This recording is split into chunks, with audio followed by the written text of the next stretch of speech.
now, before we get into this breakdown review of Skeleton Crew Episode 4, spoilers!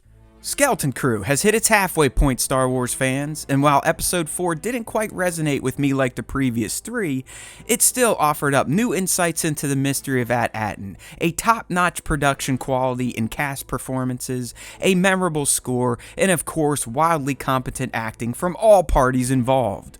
So while this middle entry in the series felt less exciting and possibly fun, we were given a story about children at war, it still exuded all of the qualities that have made Skeleton Crew a hidden jewel, much like its mysterious At planets and their now clearly unique situations that may explain why the kids' planet feels like a lost utopia in a galaxy full of conflict. This episode traded in the exciting adventure feel of the first three for a more character-driven story that was clearly focused on Neil's immense levels of empathy and compassion. Seeing a war-torn version of At Attin really hit hard for our little guy, and he was shook by it, but his sheer level of kindness broke through his darkest fears. Which in turn helped little Hannah, a child who has known nothing but conflict, understand that there could be another way of life, and that kindness is not a form of weakness, rather a great strength when it comes to handling conflict of any kind. Neil definitely stole the show, but Fern also experienced some character growth thanks to her breaking down and opening up to Wim about her failures as captain. This episode, if anything, did a great job at further developing the kid cast and what drives them. So even while it lacked some of the juice of its predecessors, it did a fine job at pushing our characters forward, while also giving us just enough new information on At Attin and how SM-33's crew found its mysteries. These new lore dumps are what saved this episode, and they continue to be the star of Skeleton Crew because of how well they've been structured. We always seem to get just enough new insights each episode to keep us salivating for more, and this week was no different, especially when it comes to learning about the other jewel planets of the Old Republic. We now know the names of 5 other jewel planets, which are At Aytuu, At Achrann, At Arissia, At Aravin, and At Acoda. We now know that at least At Attin and At Achrann were at one time identical in terms of their main city and neighborhood structure, so that means the others more than likely were all the same as well. It's quite clear something went wrong on Achrann, which has led to a war-torn society and planet. Where are the security droids and the supervisor? Did the people on Achrann turn on them, and then this is what their society turned into over time? It's so bad that kids are asked to fight in a perpetual war. Does this mean the other jewel planets were also not fully destroyed like Kim said last week? Are the other planets in some sort of societal decay due to the great work failing on them? Or was the great work all of the jewel planets trying to establish a utopia, and out of the 9 planets the experiment only worked on At Attin?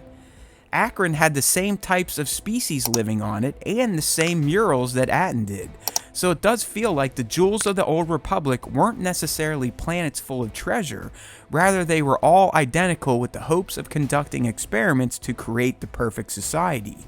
Achrann felt very much Star Wars proper from a visual sense. It was ravaged by war and lived in, so visually it felt touched by the galaxy at large, where At Attin does not at all, and maybe that's why it's considered a mythical treasure planet. Maybe the treasure is that it is a perfect society thanks to the great work experiment. It shows that there can be peace and not war in the Star Wars galaxy, which to the powers that be would be more valuable than treasure itself and worth hiding from a galaxy that is constantly in conflict. That's one way to think about the whole treasure lore of At Attin, but thanks to some new insights into SM-33's past, one has to also consider that there is some sort of loot, resource, or mystical relic on At Attin that would attract a pirate captain and his crew, not to mention the whole legend aspect of the planet even being real in the Mandoverse timeline. No way a pirate goes after a mythical planet if the treasure is the idea of a utopia, so there very well may be some sort of tangible prize on At Attin that is life or galaxy changing for anyone or faction that finds it. It's clear now that 33 has been to At Achrann, knew of its dangers and the Hattans, and also made it to the Fallen Sanctum.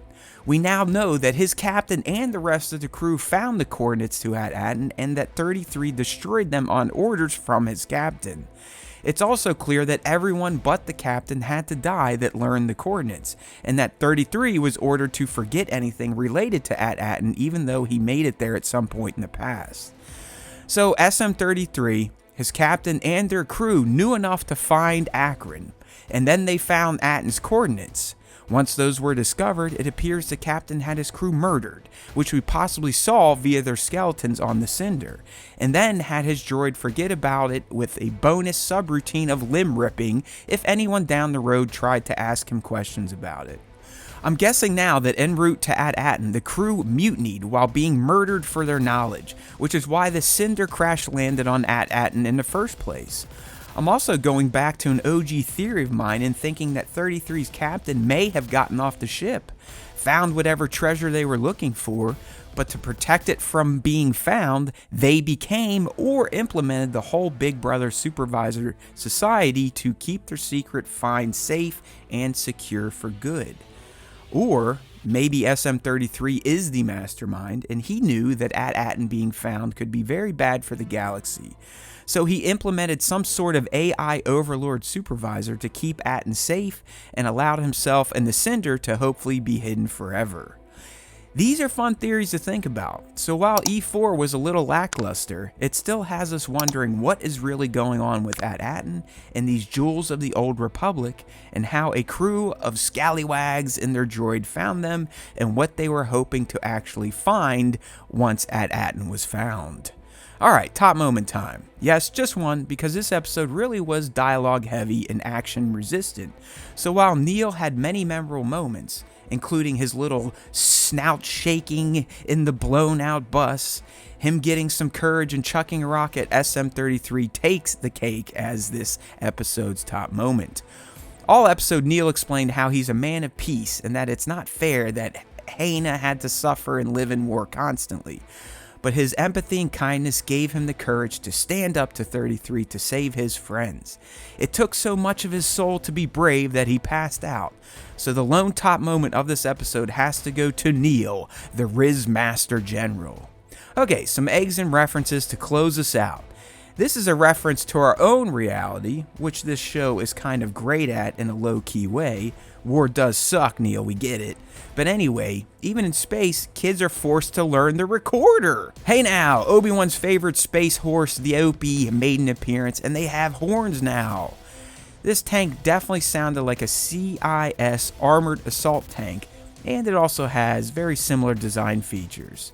And thanks to learning that At Achrann's do trade with off-worlders for munitions, it appears they got themselves some Mud Trooper helmets from the fallen Imperial Army.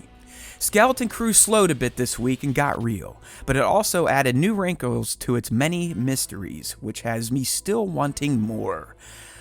Who knows how I'll cover the next two episodes, friends, which drop on Christmas Eve and New Year's Eve respectively, so make sure to sub to the channel and our socials for updates. If I do breakdowns, they won't be day one, so stay tuned, and remember, there's always time for Star Wars time. So thanks for watching. Please consider subscribing or going next level with a channel membership.